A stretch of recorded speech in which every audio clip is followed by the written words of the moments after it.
Hello दोस्तों, V and B technical education में आपका स्वागत है। दोस्तों, जो electrical engineering Lucknow metro rail corporation का जो एग्जाम पेपर था, उसके अंदर अपने पिछले लेक्चर के अंदर 20 क्वेश्चन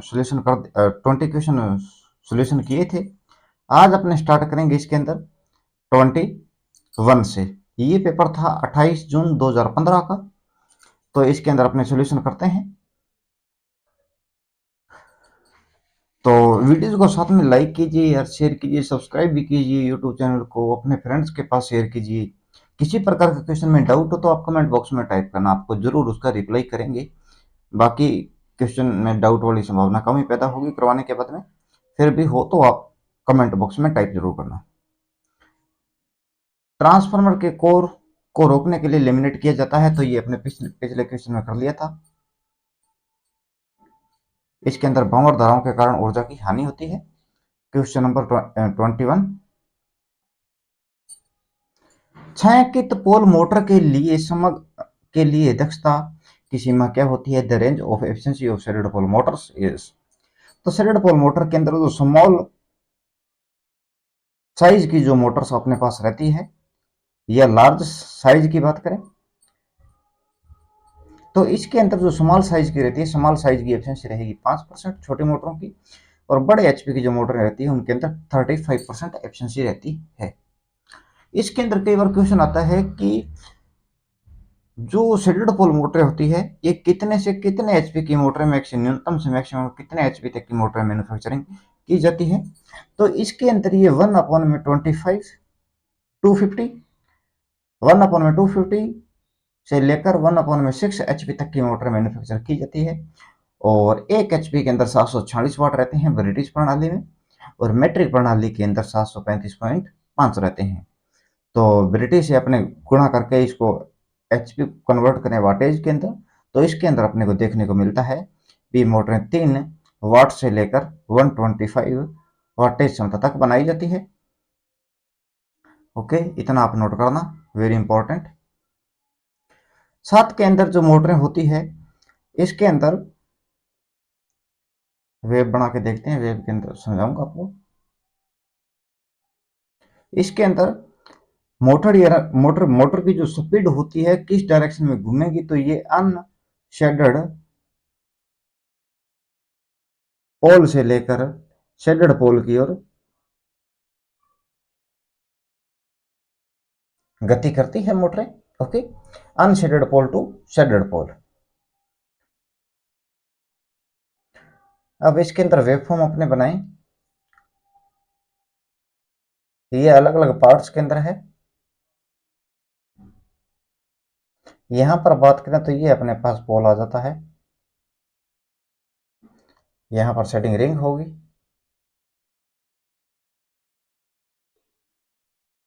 ये भी अनशेडेड पोल है। ओके, यहाँ पर रिंग है और यहाँ पर रिंग है। ओके, तो सबसे पहले जब वेव की स्टार्टिंग में इंक्रीमेंट होता है उस टाइम जो अनशेडेड पोल रहता है या मुख्य पोल की बात करें तो उसके अंदर फ्लक्स डेंसिटी की जो वैल्यू रहती है या मैग्नेटिक फील्ड्स ऑफ जो लाइंस रहती है ये ज्यादा होती है किसकी तुलना में? शेडेड पोल की तुलना में। तो यहाँ पर थोड़ी ज्यादा आपने शो कर देते हैं, और यहाँ पर एक। जब इसका मिड पॉइंट आता है वेव का पॉजिटिव साइकिल में, तो उस कंडीशन के अंदर अनशेडेड पोल और शेडेड पोल दोनों के अंदर मैग्नेटिक फील्ड्स ऑफ लाइन जो रहती है, घनत्व रहता है उनका, वो एक समान रहता है, किसी में कम या ज्यादा नहीं होता है। ओके, जब ये मोटर के अंदर पॉजिटिव साइकिल के अंदर एंडिंग पॉइंट आता है, वेव की जैसे ही वैल्यू कम होनी स्टार्ट होती है, तो शेडेड पोल के अंदर अनशेडेड पोल में फ्लक्स डेंसिटी की वैल्यू कम रहती है और शेडेड पोल के अंदर थोड़ी ज्यादा होती है। ओके, ये मोटर रन करती है unshaded pole to shaded pole की ओर। इसके अंदर जो शेडेड पोल रहता है ये 1/3 रहता है मेन पोल का। ओके, तो 21 नंबर क्वेश्चन का अपने पास आंसर हो जाएगा ए, 5% से लेकर 35% तक। Okay, question number 22। मापने के लिए हॉटवायर एमीटर का उपयोग किया जाता है। तो हॉटवायर जो एमीटर्स रहते हैं ये धारा के आरएमएस मान को मेजरमेंट करते हैं। तो ये एसी एंड डीसी दोनों के अंदर यूज किए जाते हैं।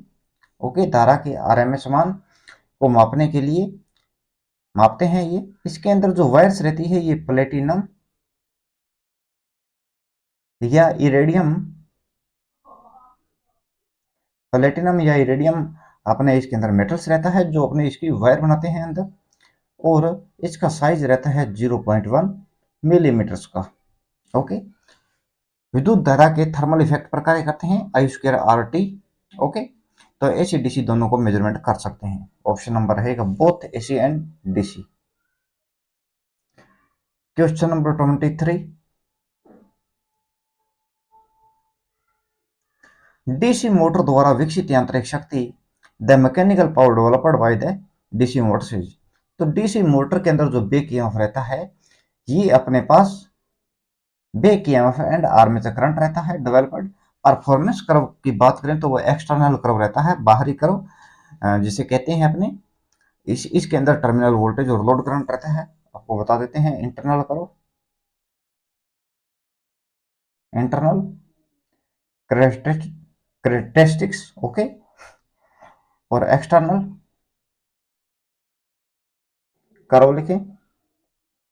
और नो लोड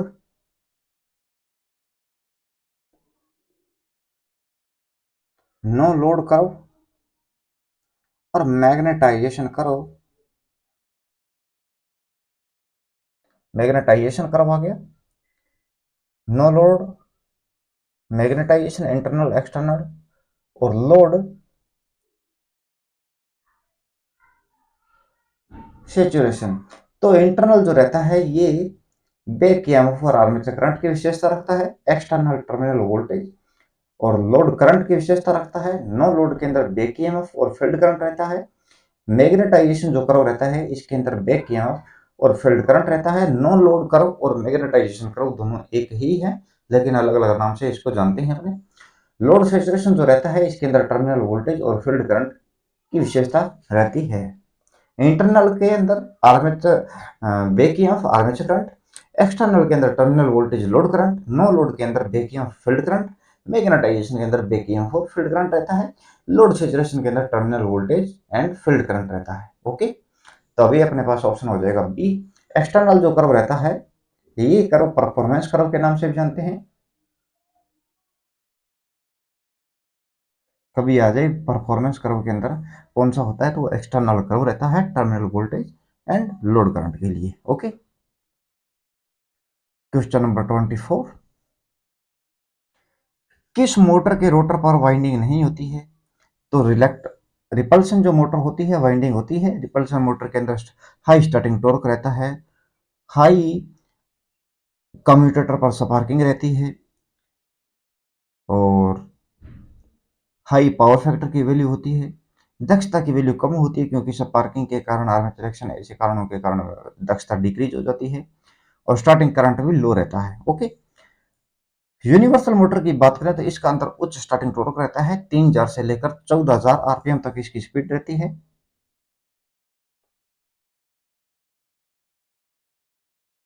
14000 आरपीएम तक इसकी स्पीड रहती है। समय स्पीड कंट्रोल क्यों होती है, तो इसका रीजन रहता है अपने पास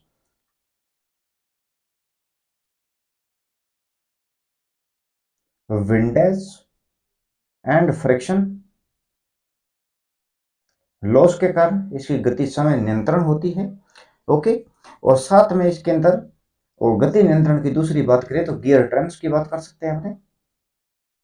गियर ट्रेन्स के द्वारा गति नियंत्रण रहती है। और यूनिवर्सल मोटर की बात होगी, अभी बात करते हैं रिलक्टेंस मोटर। तो रिलक्टेंस मोटर होगी, हिस्टैरिसीस मोटर होगी, ये सब सिंक्रोनस मोटर की सीरीज में आती है। जो हिस्टैरिसीस मोटर रहती है इसके अंदर किसी प्रकार की रोटर के ऊपर वाइंडिंग नहीं होती, कठोर क्रोम स्टील का बनाया जाता है, हार्ड क्रोम स्टील के द्वारा बनाया जाता है। हाई रिडेंटिविटी रहती है इसकी, रिडेंटिविटी रहती है, और इसकी रिडेंटिविटी जो है वो स्टेटर चेंज नहीं कर सकता, इसीलिए सिंक्रोनस स्पीड के ऊपर रन करता है। स्टार्टिंग कंडीशन की बात करें हिस्टैरिसीस मोटर के अंदर तो eddy current loss and hysteresis loss दोनों मौजूद रहते हैं, क्योंकि जिस स्पीड से मैग्नेटिक फील्ड घूम रहा होता है उस स्पीड से रोटर नहीं घूमता। स्टार्टिंग कंडीशन में स्टार्ट होता है, धीरे धीरे सिंक्रोनस स्पीड पर जाता है।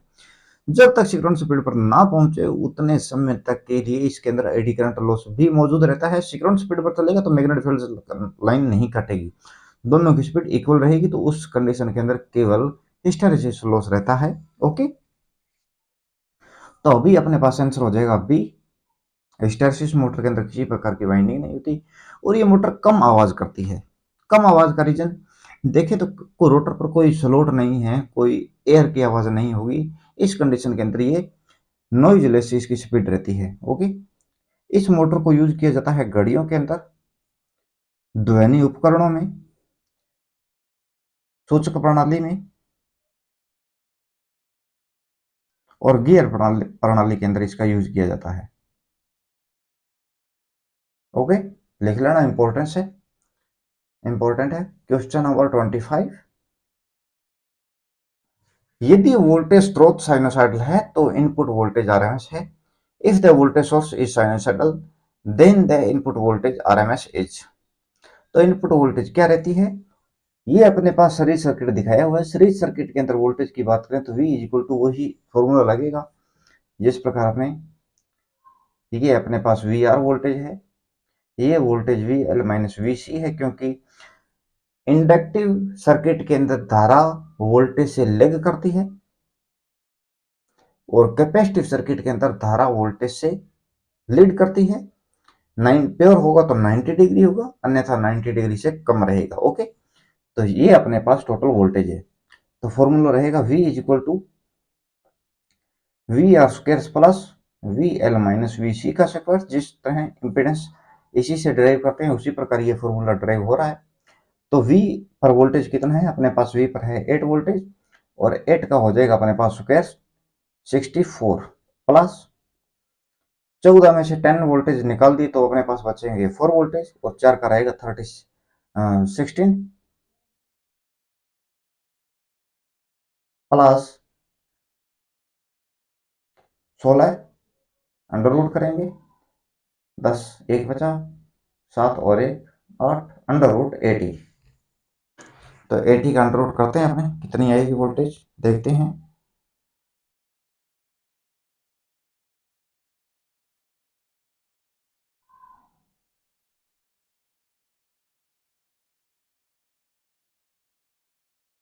ये आएगी 8.944। 8.944 का ऑप्शन नहीं है तो ऑप्शन नंबर बी कर देंगे अपने। ओके, नियरेस्ट राउंड फिगर के अंदर भी नहीं आ रहा लेकिन फिर भी 10 करना पड़ रहा है, क्योंकि यहाँ पर 14 में से 10 निकालेंगे तो 4 बचेगा, 4 का स्क्वायर रहेगा 16 और 8 का रहेगा 64। तो दोनों को प्लस ऐड करेंगे तो 80 आएगा, 80 का अंडर रूट रहता है 8.94 अपने पास। ओके, क्वेश्चन नंबर करते हैं 26, यूनिवर्सल मोटर की गति सामान्य कम हो जाती है। The speed of universal motor is generally reduced by. तो अभी आपको बताया कि विंडेज एंड फ्रैक्शन लॉस के कारण गति स्वतः नियंत्रण होती है, साथ में अपने इसी गति नियंत्रण गियर टर्न्स के द्वारा करते हैं। तो ऑप्शन नंबर रहेगा डी। अभी बताया जस्ट पिछले एक दो क्वेश्चन पहले।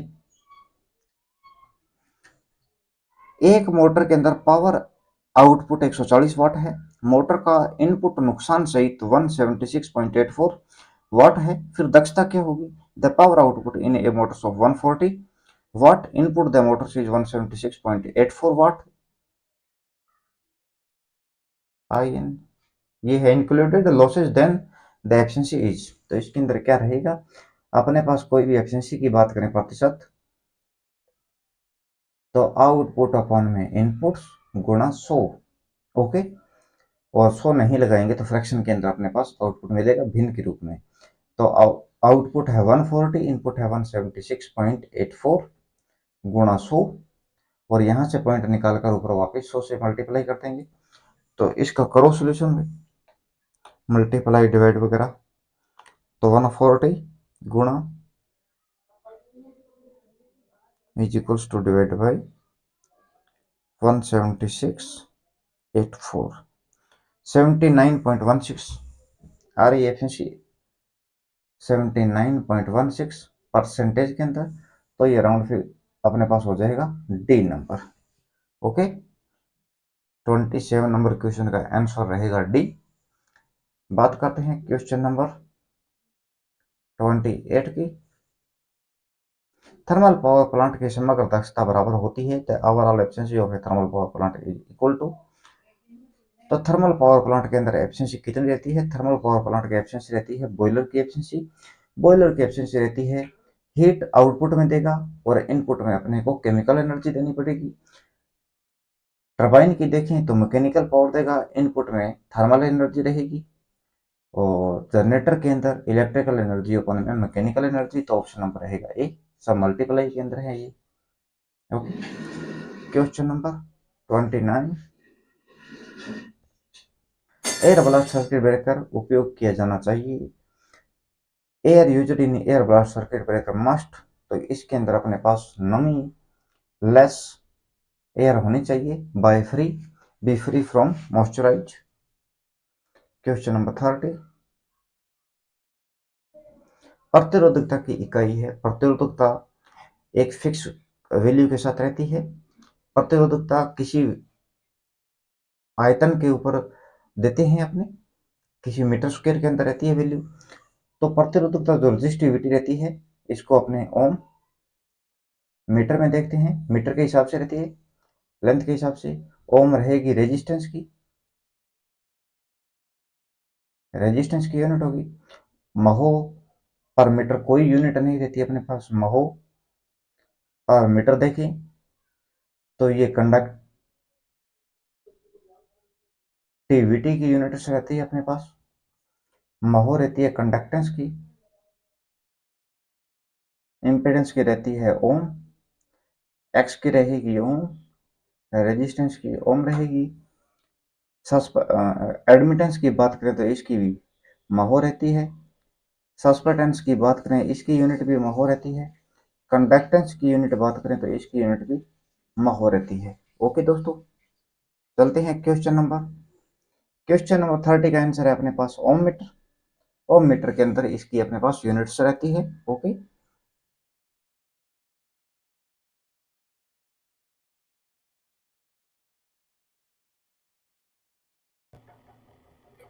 देखते हैं 31 नंबर क्वेश्चन। किसी निश्चित समय में उत्पादित ऊर्जा और उत्पादित की जा सकने वाली अधिकतम संभावित ऊर्जा का अनुपात क्या कहलाता है? The ratio of energy produce in a giving time to the maximum possible energy that can be produced. जो अधिकतम एनर्जी प्लांट प्रोड्यूस कर सकता है, अपने पास जो लोड फैक्टर रहता है। 1 सेकंड, थोड़ा कलर एडजस्टमेंट कर लेते हैं।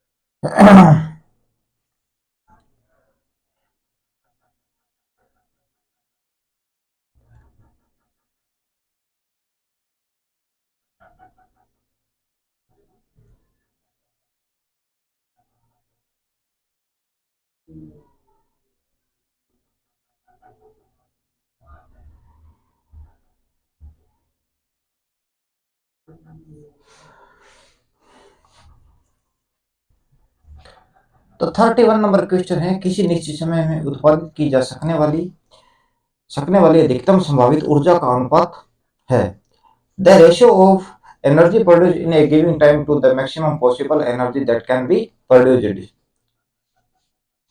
तो इसके अंदर देखते हैं लोड फैक्टर क्या होता है। लोड फैक्टर अपने पास रहता है एवरेज लोड अपॉन में मैक्सिमम लोड रहता है लोड फैक्टर। डिमांड फैक्टर क्या होता है? डिमांड फैक्टर अपने पास रहता है अधिकतम मांग, अधिकतम मतलब मैक्सिमम डिमांड अपॉन में कनेक्टेड लोड।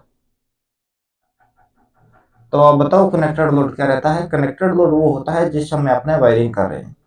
वायरिंग करते समय कितने ही सॉकेट होल्डर लगे, लेकिन लोड काउंटिंग करते समय उनके अंदर कोई उपकरण लगा हो या ना लगा हो, लेकिन उसे लोड कनेक्टेड लोड के सीरीज में टोटल अपने काउंट करेंगे जितने भी उपकरण लगाए हैं। ओके, जैसे स्विच सॉकेट हो गया, होल्डर लगाए हैं, उनके अंदर लेंथ है या ना है कोई मतलब नहीं है, लेकिन लोड काउंट करते समय उनको गिना जाता है, उसे अपने कनेक्टेड लोड के अंदर डालते हैं।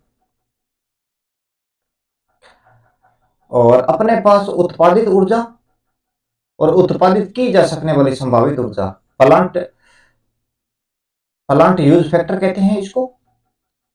प्लांट यूज फैक्टर रहता है उत्पादित ऊर्जा कितनी उत्पादन हो रही है और कितनी उत्पादन कर सकता है, तो ये प्लांट अपने पास कैपेसिटी रहती है।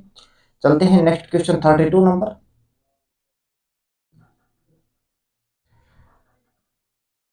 फ्यूज का मुख्य कार्य क्या है? What is the main function of A fuse? Line की सुरक्षा के लिए, ऊर्जा बचाने के लिए, सर्किट खोलने के लिए, अत्यधिक धाराओं को रोकने के लिए, टू प्रिवेंट एक्सेसिव करंट के लिए रहता है। फ्यूज अपने जो रहता है परिपथ के अंदर deduction deduction and deduction and interruption के लिए यूज में लिया जाता है। फ्यूज जो रहता है पहले तो लोड को डिटेक्ट करता है, फॉल्ट को, उसके बाद में इंटरप्ट करता है लाइन को। ओके, तो फ्यूज हमेशा फेज के अंदर लगता है, लेकिन डीसी की बात करें तो मैक्सिमम पॉजिटिव पर लगेगा। ओके, तो चलते हैं क्वेश्चन नंबर 33। निम्नलिखित में कौन सा प्रारंभिक नहीं है? Which of the flowing is not self start? Sequel के जो मोटर रहती है, ये 3 फेज मोटर की बात करें तो सेल्फ स्टार्ट रहती है, और सिंगल फेज मोटर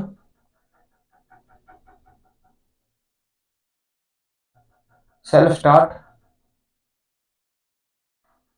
नहीं होती है, उन्हें सेल्फ स्टार्ट बनाया जाता है। सीक्वल के इंडक्शन मोटर रहती है, फेज इसके अंदर 120 डिग्री आउट ऑफ फेज रहती है, और रोटेटिंग मैग्नेटिक फील्ड रहता है, रोटेटिंग मैग्नेटिक फील्ड रहता है। एक इसका वर्किंग क्या रहता है? जिस प्रकार ट्रांसफार्मर की सेकेंडरी वाइंडिंग को अपने शॉर्ट कर दिया, उसकी भर्ती कार्य करती है, जबकि ट्रांसफार्मर में स्लिप नहीं रहती और इसमें स्लिप होती है। ओके, डीसी से जो सीरीज मोटर माने, शंट माने, कंपाउंड माने, चाहे डिफरेंशियल कंपाउंड माने, सब मोटरें जो है डीसी की स्टार्ट होती है, सेल्फ स्टार्टेड होती है। वाउंड रोटर इंडक्शन मोटर की बात करें तो वाउंड रोटर जो इंडक्शन मोटर होती है ये भी सेल्फ स्टार्ट होती है। इसमें रोटर के ऊपर जो वाइंडिंग ज्यादातर मैक्सिमम कंडीशन के अंदर स्टार कनेक्टर डाली जाती है।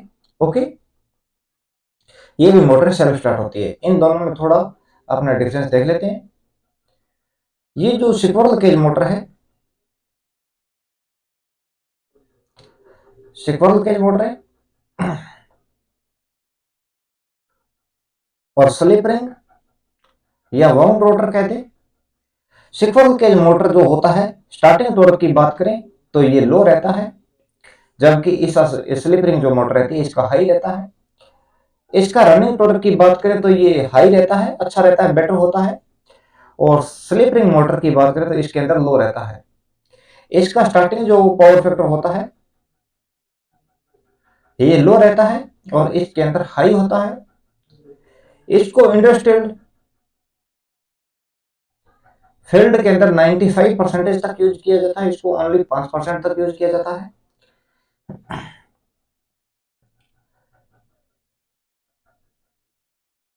इस मोटर के अंदर गति नियंत्रण या तो फ्रीक्वेंसी को कंट्रोल करके करते हैं, या अपने पोल चेंज ऑफ मेथड रहता है, पोल चेंज करेंगे। सिंक्रोनस गति इज इक्वल टू ns गुना 100, सिंक्रोनस गति इज इक्वल टू 120 गुना f अपॉन में p। फ्रीक्वेंसी बढ़ाएंगे गति बढ़ेगी, पोल बढ़ाएंगे गति कम होगी।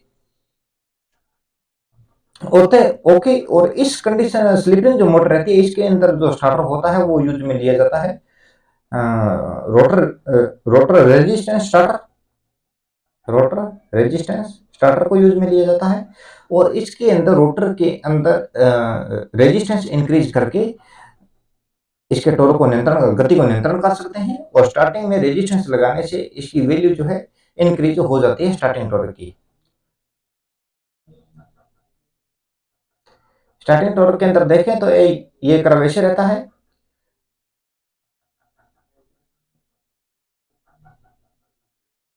ओके। तो यहाँ पर जो रहता है ये टी मैक्सिमम होता है, टॉर्क मैक्सिमम रहता है, और ये है अपने पास टी स्टार्टिंग टॉर्क। इसके अंदर रेजिस्टेंस इंक्रीज करेंगे, यहाँ पर चला जाएगा, और रेजिस्टेंस बढ़ाएंगे, यहाँ पर चला जाएगा, और बढ़ाएंगे, यहाँ पर चला जाएगा। एक निश्चित वैल्यू के बाद में इसका टॉर्क वापस कम होना स्टार्ट हो जाता है, ओके, जबकि इसके मैक्सिमम टॉर्क में परिवर्तन नहीं कर सकते। तो 33 नंबर अपने क्वेश्चन है, इस क्वेश्चन का आंसर रहेगा सिंक्रोनस मोटर जो होती है नॉर्थ सेल्फ स्टार्ट होती है, इसे डीसी कंपाउंड मोटर के द्वारा स्टार्ट किया जाता है। स्टार्ट कैसे किया जाता है, ये स्थिर अवस्था के अंदर है और लोड रहित है, लोड इसके ऊपर नहीं है, ओके। तो डीसी कंपाउंड मोटर जो है इसको सिंक्रोनस स्पीड के आसपास लेके जाएगी। इसके बाद में रोटर को एक्साइट करेंगे, और एक्साइट करने के बाद में ये सिंक्रोनस स्पीड पर rotor magnetic field stator magnetic field से इंटरलॉक होता है, और दोनों सिंक्रोनस स्पीड पर चलना स्टार्ट कर देते हैं, ओके। यह अपने इसके अंदर यूज में लेते हैं पोनी मोटर। पोनी मोटर की बात करें यानी कि 3/4 कह सकते हैं, ये मतलब पोना एक से कम शो कर रहा है अपने, यानी कि सिंक्रोनस मोटर के अंदर जैसे पोलों की संख्या 10 है, तो जो पोनी मोटर रहती है उसके अंदर पोल की संख्या 1 या 2 कम रहती है, जिसके कारण पोल की संख्या कम, तो गति अपने पास जैसे सिंक्रोनस गति is equal to 120 f upon में पी। जैसे अपने पोलों की संख्या को कम करेंगे तो गति बढ़ेगी। तो इस कंडीशन के अंदर पोनी मोटर के अंदर पोल की जो संख्या रहती है वो सिंक्रोनस मोटर से कम होती है, और गति से पोलो गति बढ़ने से ये सिंक्रोनस मोटर को आसानी से उसकी सिंक्रोनस स्पीड के आसपास लेके चली जाती है। उसके बाद में उसको एक्साइट करते हैं, ओके, तो वो सिंक्रोनस स्पीड पर चली जाती है। एक रहता है अपने पास damping winding. Damping winding damping winding की बात करें तो ये बिल्कुल सिक्वरल केज जो वाइंडिंग रहती है, सिक्वरल केज मोटर के अंदर जो केज डाली जाती है सेम टू सेम उसकी तरह रहती है। कई बार क्वेश्चन आता है भी जो अपने पास केज रहती है, केज डालते हैं, जो कंडक्टर डालते हैं, ये जो रोटर रहता है, रोटर की जो कोर रहती है उसके साथ इंसुलेट होती है या डायरेक्टली रहती है, तो ये इंसुलेट नहीं होती। क्यों? क्योंकि इंसुलेट होने से या ना होने से ज्यादा डिफरेंस नहीं पड़ता। इसके अंदर जो कंडक्टर रहता है ये लो रेजिस्टिव पाथ को चूज करता है, और जो अपने पास वहां पर लोहा रहता है और सिलिकॉन स्टील, और इधर अपने पास एल्यूमिनियम के कंडक्टर्स रहते हैं, तो एल्यूमिनियम के अंदर से करंट फ्लो करता है। तो ये डैम्पिंग वाइंडिंग के द्वारा सिंक्रोनस स्पीड के आसपास चली जाती है। सिंक्रोनस स्पीड के आसपास जाएगी तो उसे डीसी से एक्साइट कर देते हैं, और जब अपने डैम्पिंग वाइंडिंग पर काम करती है तो लो रेजिस्टेंस के द्वारा आपस में वाइंडिंग शॉर्ट रहती है, ओके। और उसके बाद में उसको जो लो रेजिस्टेंस रहता है उसको हटाकर इसको डीसी से एक्साइट कर देते हैं, तो ये सिंक्रोनस स्पीड पर चली जाती है। जब ये मोटर सिंक्रोनस स्पीड पर जाएगी तो सिंक्रोनस स्पीड पर जाने से सिक्वरल केज के अंदर क्या टॉर्क पैदा होता है या कितना बैक ईएमएफ रहता है, तो उसके अंदर टॉर्क की वैल्यू 0 रहती है, बैक ईएमएफ 0 होता है।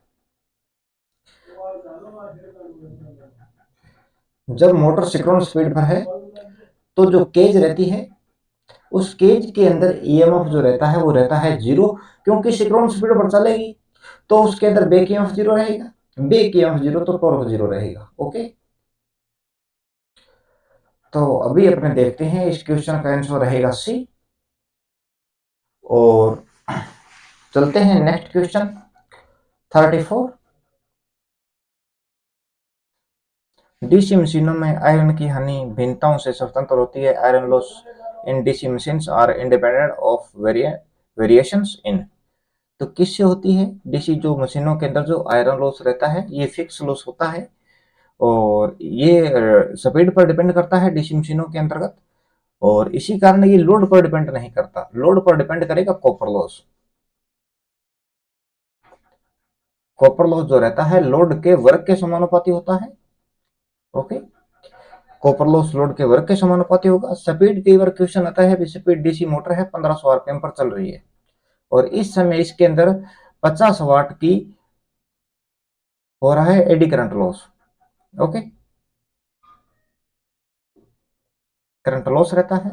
जब ये इसकी गति 3000 आरपीएम कर दी जाए तो इसके अंदर एडी करंट लॉस कितना होगा, तो वो 4 गुना हो जाएगा लोड के, ये फ्रिक्वेंसी के वर्ग के समानुपाती, उसी पर ये गति के वर्ग के समानुपाती होता है, तो यहाँ पर हो जाएगा ये 200 वाट। ओके, अभी अपने पास क्वेश्चन का आंसर रहेगा डी। क्वेश्चन नंबर 35,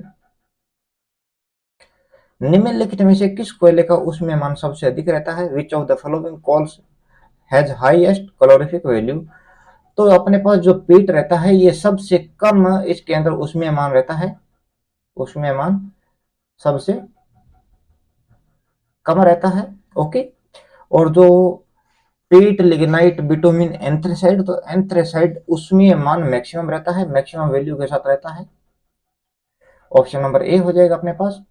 और ज्यादातर अपने बिटुमिन कोल को यूज में लिया जाता है भारत के अंदर, या इसे थर्मल कोल के नाम से भी कहते हैं कई बार, लेकिन बिटुमिन को यूज में लिया जाता है जिसके अंदर 20% तक राख की मात्रा रहती है। ओके, और इसको बारीक बारीक कणों में तोड़ने की जो प्रक्रिया रहती है थर्मल पावर प्लांट में, उसे पोलिमराइजेशन कहा जाता है। एक तो इसको तोड़ने से जो राख की मात्रा रहती है, अदर कचरा रहता है, उसको निकाल दिया जाता है, साथ में ऊष्मा उत्पादन की दर को नियंत्रण कर सकते हैं अपने। ओके, मैक्सिमम हीट को पैदा करेगा। क्वेश्चन नंबर 36, निम्नलिखित में कौन सा उपकरण पार्श्विक प्रेरण के सिद्धांत पर काम नहीं करता? विच of the following device does not work on the principle of mutual inductance, mutual induction? तो अपने पास मोटर रहती है, म्यूचुअल इंडक्शन के सिद्धांत पर कार्य करती है, और इंडक्शन कोल रहता है, ये भी वर्क करता है, ट्रांसफार्मर भी वर्क करता है, लेकिन टेस्ला कॉइल जो होती है ये सेल्फ, इसे इसे हाई रेजोनेंस ट्रांसफार्मर के नाम से भी जानते हैं। ये रेजोनेंस के ऊपर कार्य करता है, रेजोनेंस इसका प्रिंसिपल रहता है, हाई रेजोनेंस प्रिंसिपल के ऊपर कार्य करता है, हाई फ्रिक्वेंसी रेजोनेंस ट्रांसफार्मर के नाम से जानते हैं। ओके, तो अपने पास क्वेश्चन का आंसर रहेगा ए, ये सेल्फ इंडक्शन कह सकते हैं, या सीरीज ये रेजोनेंस के ऊपर कार्य करता है, हाई फ्रिक्वेंसी रेजोनेंस ट्रांसफार्मर कहते हैं इसको, हाई फ्रिक्वेंसी के ऊपर वर्क करता है। और टेस्ला कॉइल की खास बात रहती है, इसके अंदर वोल्टेज की वैल्यू काफी हाई रहती है, करंट की वैल्यू काफी निम्न होती है, और अपने पास फ्रिक्वेंसी भी हाई रहती है इसके अंदर। Okay, high frequency resonance transformer कहा जाता है, high frequency resonance transformer. Question number 37, Kirchhoff का पहला और दूसरा नियम क्रमशः किसके संरक्षण पर आधारित है? Kirchhoff first and second law are respectively based on conservation of. तो पहला जो नियम रहता है ये कहते हैं इसको केसीएल। ओके, और सेकंड जो नियम होता है इसे कहते हैं केवीएल। अगर सेकंड लॉ का सीधा नाम ले लिया तो आप समझ जाना भी इसे केवीएल के ऊपर। जो केसीएल रहता है ये कंजर्वेशन ऑफ चार्ज के ऊपर डिपेंड रहता है, और सेकंड जो नियम होता है ये होता है कंजर्वेशन ऑफ एनर्जी के ऊपर। Okay, conservation of energies. तो अभी अपने पास आंसर रहेगा conservation charge and energy, option number C. Question number 38, high tension cable का उपयोग सामान्यतः कहां तक किया जाता है? जो हाई टेंशन अपने पास लो टेंशन होता है, हाई टेंशन होता है, सुपर टेंशन रहता है, एक्स्ट्रा हाई टेंशन होता है, एक्स्ट्रा सुपर टेंशन रहता है। हाँ, लो टेंशन जो होता है ये 1.1 केवी कहते हैं, और हाई टेंशन 1.1 केवी से लेकर 11 केवी तक रहता है, और सुपर टेंशन 11 केवी से लेकर 33 केवी तक रहता है मैक्सिमम। और एक्स्ट्रा हाई टेंशन जो होता है ये 33 केवी से लेकर 66 केवी तक रहता है, और एक्स्ट्रा सुपर टेंशन 66 केवी से लेकर 132 केवी तक रहता है। तो अभी अपने को पूछा है हाई टेंशन, तो हाई टेंशन के अंदर यूज में लेते हैं अपने मैक्सिमम 11 केवी को। ओके, क्वेश्चन नंबर 39, डीसी मोटरों का उपयोग ड्राइविंग के लिए किया जाता है। DC motor are used for driving. तो डीसी मोटर जो होती है ये होस्ट के लिए यूज में ली जाती है, इसके लिए होगा DC series motor. DC series motor use में ली जाती है। ट्रैक्शन के लिए भी डीसी सीरीज मोटर को यूज में लेंगे, डीसी सीरीज मोटर्स। क्रेन के लिए डीसी सीरीज मोटर को यूज में लेंगे, डीसी सीरीज मोटर्स। और टूल मशीन के लिए डीसी शंट मोटर रहता है। शंट मोटर का मेन वर्क अपने टूल मशीन के अंदर भी लेते हैं, वैसे इसको यूज सेंट्रीफ्यूगल पंप्स जो मोटरें रहती हैं उन स्थानों पर भी यूज में दिया जाता है। और रोलिंग, पंचिंग और प्रेस वर्क के लिए डीसी कम्युलेटिव कंपाउंड मोटर रहती है। ओके। जबकि डीसी डिफरेंशियल कंपाउंड मोटर की कोई एक विशेषता बताओ जो अदर मोटर्स के अंदर नहीं रहती है, बताओ। DC differential compound motor most important work. Work का हो या इसका कोई स्पेसिफिक मान मान सकते हो आप। तो वो क्या होता है, टूल मशीन के लिए डीसी शंट मोटर को यूज में लेते हैं। तो इन सब कार्यों के लिए डीसी मोटर्स का यूज किया जाता है, लेकिन भिन्नता के आधार पर देखें तो अपने टूल मशीन लेंगे, और ड्राइविंग पर देखें तो ट्रैक्शन के लिए लेंगे। अभी आप देख लेना क्वेश्चन बढ़िया से, मेरे हिसाब से तो यही रहेगा। डीसी डिफरेंशियल कंपाउंड मोटर्स को देखें, मोस्ट इंपॉर्टेंट रहता है इसके अंदर स्पीड जो रेगुलेशन रहता है, स्पीड रेगुलेशन वो नेगेटिव होता है। ओके, तो इसकी करेक्टरिस्टिक्स आपको तो बता दूं, चलो बता ही देता हूँ।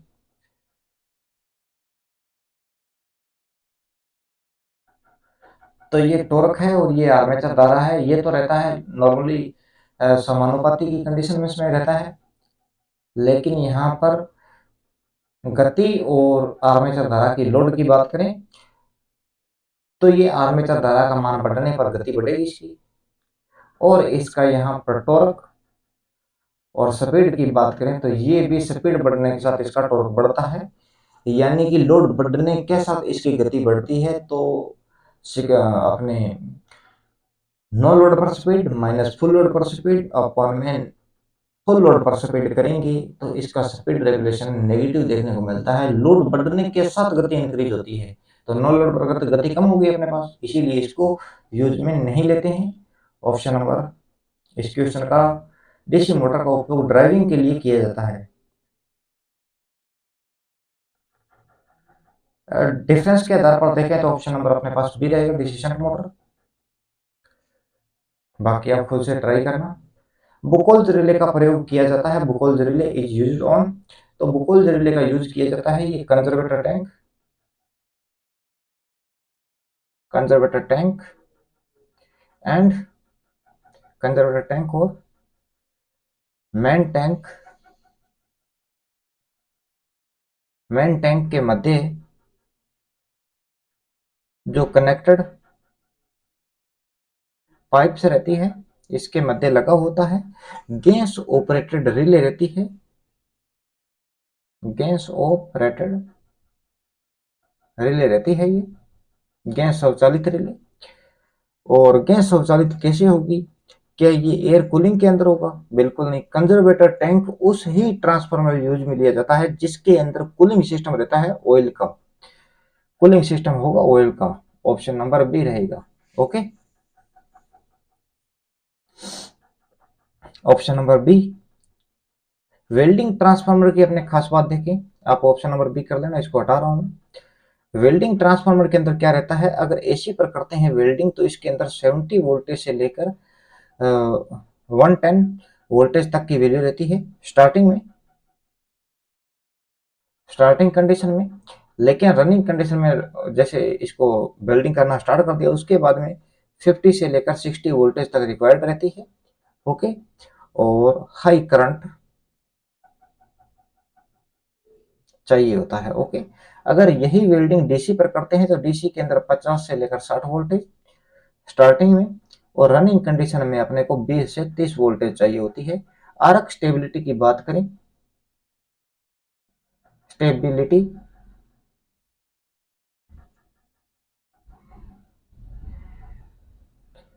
आपने अर्क स्टेबिलिटी